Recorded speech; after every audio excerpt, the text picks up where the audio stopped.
आइए आज सुनते हैं ओम प्रकाश मेहरा जी की कहानी अलाव। नमस्कार दोस्तों, मैं हूँ सुषमा पगारे। अलाव को घेर कर तीनों बाप बेटे बैठे थे। उजेला पाक चांद आसमान में ऊपर उठाया था। दूर दूर तक फैले हुए थे खेत, जिनमें दूर कहीं सरसों फूल रही थी और कहीं गेहूँ और चना लहलहा रहा था। फसल की रखवाली के लिए किसान मचानों पर रात गुजारने लगे थे। रात अभी अधिक नहीं गुजरी थी, लेकिन गांव जैसे सो गया था। कोई हलचल नहीं, कोई शोर नहीं। दूर दूर खेतों में अलाव जल रहे थे, जिन्हें घेर कर खेतों के रखवाले बैठे हुए थे। हवा के हल्के झोंकों में फसल सरसरा उठती थी। कभी कभी किसी मचान से हो हू का शोर उठकर सन्नाटे को तोड़ देता था। चिलम में तम्बाकू भरते हुए हरकू बोला, गजब की ठंड पड़ रही है, ईसु जाने का हुई है। यह बात जैसे उसने अपने आप से कही हो। उसके दोनों बेटे चुपचाप बैठे रहे।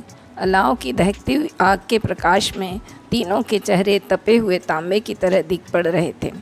कभी एक आध लकड़ी चटकती तो क्षण भर के लिए आग तेज पड़ जाती। उस क्षण भर के उजेले में हरकू की चिंताकुल गढ़ों में धसी हुई आँखें, उसके चेहरे की परेशान सलवटें स्पष्ट हो आती। क्षण भर के लिए उसके बड़े बेटे मोहन और रामजस के चेहरों पर से भी धुंधलाहट दूर हो जाती। उसके चेहरों पर अजीब सा बुझापन, अजीब सी थकन थी। हो लगे लगे दूर किसी खेत के मचान पर से शोर उभरा। सन्नाटा टूट गया। ठंडी हवा का एक झोंका आया और सरसों के पौधों में अजीब सी कानाफूसी शुरू हो गई। अलाव के अंगारे दहक उठे। बप्पा रे, छोटा लड़का रामजस एकाएक कांपती आवाज़ में कह उठा। चिलम का एक खूब गहरा दम खींच लेने से हरकू की आंखों में पानी निकल आया। क्षण भर वह जोर जोर से खांसता रहा, फिर दम साध कर बोला, कहाँ है? रामजस कुछ नहीं बोला। वह आग के और पास सिमट आया। हरकू ने एक बार आँख भरकर उसे देखा। उसकी स्मृति में जमुना के चेहरे की आकृति घूम गई। रामजस बिल्कुल उसी पर गया है, उसने सोचा। उसका मन पीछे लौट गया। पहली पत्नी मथुरा की मृत्यु के समय मोहन मुश्किल से 6 बरस का था। गांव वालों ने उसे समझाया था कि वह दूसरा ब्याह कर ले तो उसे भी तकलीफ़ नहीं होगी और मोहन भी किसी तरह पल जाएगा। पहले तो उसे यह लगता रहा कि ठीक नहीं होगा। इसी सोच विचार में 1 साल यूँ ही निकल गया। घर और खेत दो जगह की जिम्मेदारी संभालना उस अकेली जान के लिए बड़ा तकलीफ़देह था। ना वक्त पर खाना हो पाता, ना वक्त पर सोना। तब खेत में हाड़ जांगर खपाने की ताकत कहाँ से आती। उस साल जब खेत का एक बड़ा टुकड़ा परती रह गया तो उसे निर्णय लेना ही पड़ा। वह दूसरा ब्याह कर लाया। जमुना ने आकर हरकू की उजड़ती हुई ज़िंदगी को संवार दिया। एक बार फिर हरकू के टूटे हुए हौसले जुड़ गए। उसके होंठों पर मुस्कुराहटें वापस आ गईं। फिर जमुना के जीते जी उसे कोई तकलीफ़ नहीं होने पाई। अलबत्ता मोहन को लेकर घर की शांति कभी कभार भंग हो जाती थी, लेकिन ऐसा किस घर में नहीं होता। खेत की मेड़ वाले आम के पेड़ पर कोई पक्षी चीखा। उधर दक्षिण की तरफ से आवाज़ आई, टिटवी टिटवी। टिटहरी की करुष आवाज़ चुप्पी को तोड़ गई। हरकू ने रामजस की ओर देखा, जिसे 4 बरस का छोड़कर ही जमुना भी परलोकवासिनी हो गई थी। उसे वह प्लेग याद आई, वे यंत्रणाएँ याद आईं जो जमुना ने सही थी। उसकी आँखों की कोर गीली हो आई। रामजस अब 6 बरस का है। माँ के प्यार से वंचित रह गया है अभागा। करुणामयी दृष्टि से उसकी ओर देखने लगा हरकू। रामजस ने एक बार अपने पिता की ओर देखा और रुदन करती हुई आवाज़ में बोल उठा, सम्यार जुड़ाएगा ओ बप्पा। हरकू ने कंधों पर पड़ी हुई धोती निकालकर उसे उड़ा दी। उसके सिर पर हाथ फेरते हुए उसे अपने पास खींच लिया। बड़े लड़के मोहन ने एक बार सिर उठाकर ऊपर देखा। उसकी दृष्टि अपने बाप और उसकी गोद की उष्णता में सुरक्षित चादर ओढ़े हुए रामजस पर थी।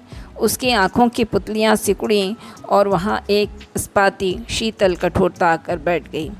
शायद वह सोच रहा था, हाँ, यही रामजस तो है उसका सबसे बड़ा दुश्मन।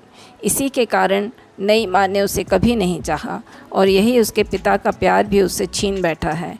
मोहन अब छोटा नहीं रहा। 15 बरस की उम्र हो चली है उसकी। शरीर के चारों तरफ एक फटा सा कंबल लपेटे बैठा था वह। जब जब अलाव की लपटें तेज होती, उसका भिंचा हुआ चेहरा दिखाई पड़ जाता। उसके चेहरे पर भीतर उमड़ते हुए रोष की प्रति छाया थी।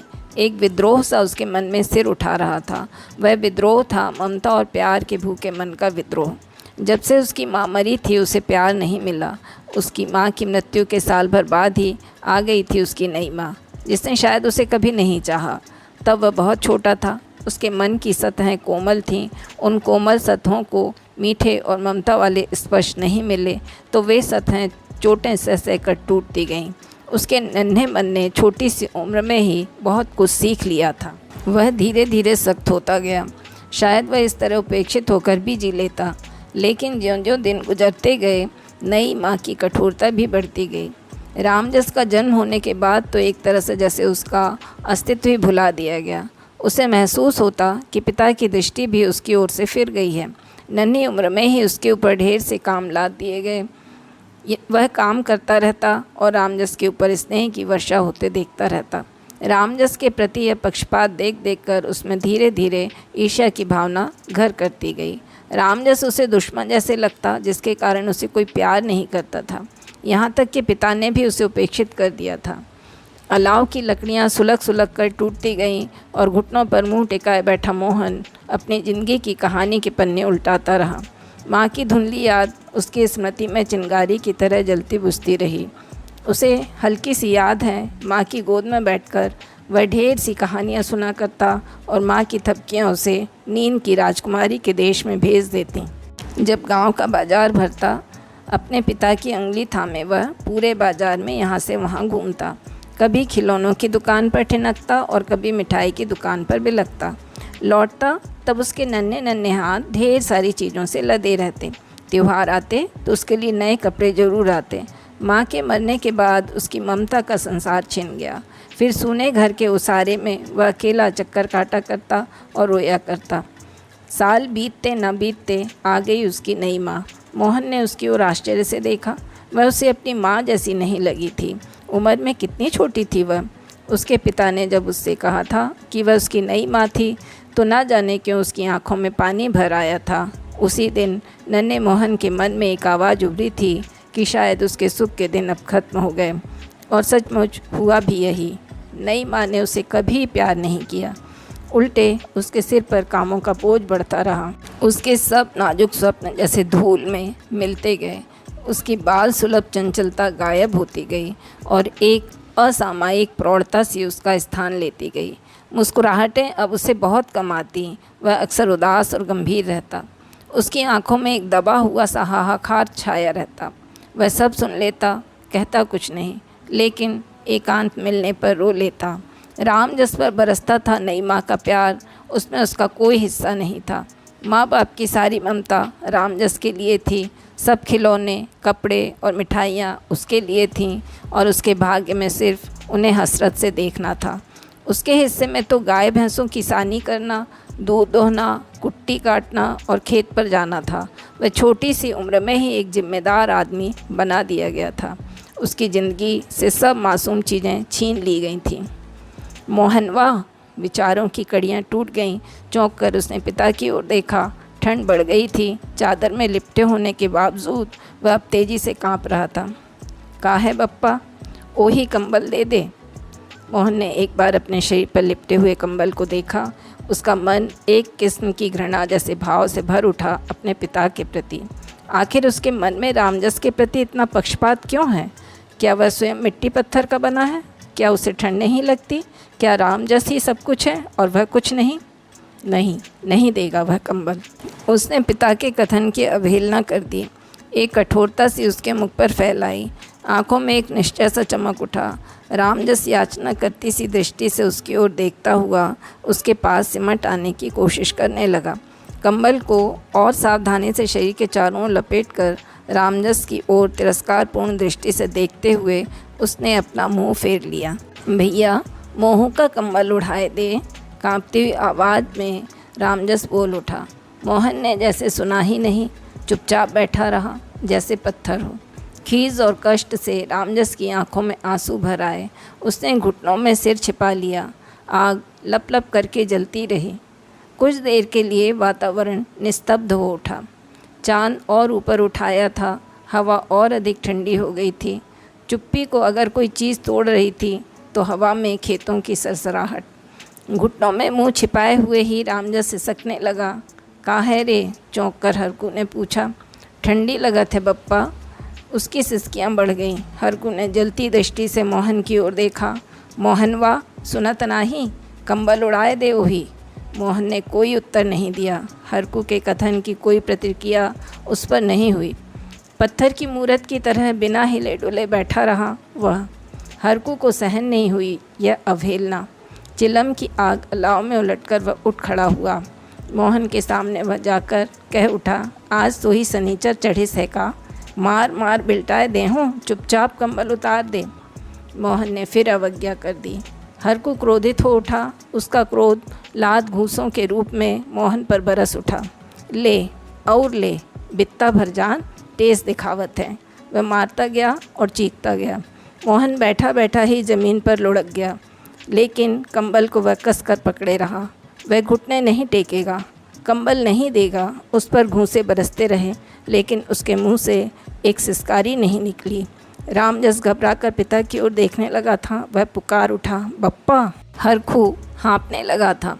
गठरी की तरह धूल में पड़े हुए मोहन को एक लात और जड़कर वह भुनभुनाता हुआ रामजस की तरफ बढ़ाया। उसे डांटते हुए बोला, काहे रिरियात है रे? महतारी का खाए गईस, अब का मोही खई है। रामजस सहम गया। बड़बड़ाता हुआ हरकू मचान की तरफ चला गया। मोहन काफ़ी देर तक वैसे ही पड़ा रहा। फिर वह धीरे धीरे उठा और हाथ उसने आँख पर फैला दिए। उसका चेहरा धूल से भर गया था। कंबल में मिट्टी सन गई थी।